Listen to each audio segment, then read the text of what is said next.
tuwatengenezee tournament hao, tuwatengenezee mashindano hao, waje washindane, alafu tupate bingwa, tupate mshindi wa pili, tupate mshindi wa tatu, kwa ajili ya kutambua pia na kuvithaminisha hivi vituo na hizi academy.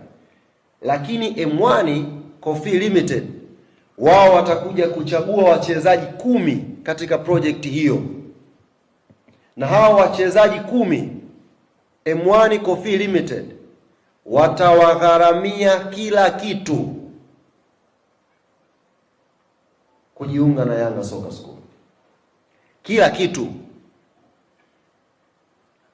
kila kitu M1 Coffee Limited watahigharamia kuhakikisha hao vijana 10 ambao ndio tutajiridhisha na timu yetu ya wataalamu ndio the best katika hiyo tournament watajiunga na Yanga Soccer School.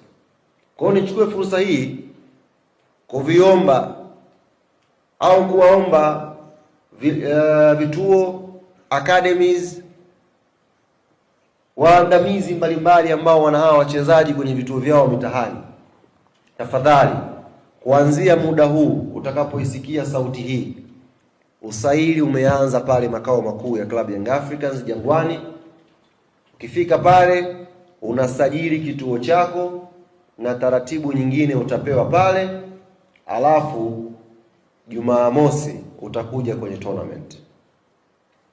Kwa sababu nafasi ni chache,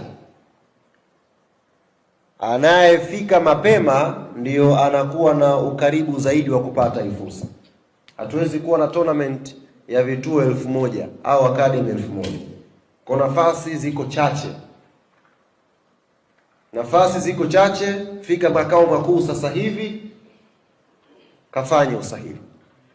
Njia ya pili ni kupitia kutuma maombi yako kupitia email. Hatua ya fainali, kila timu pale itaondoka na shilingi 500,000. Kwa hiyo mkijitutumua mkafika semi final, tayari mna uhakika wa shilingi 500,000. Mkijitutumua zaidi fainali, una uhakika wa 1,000,000.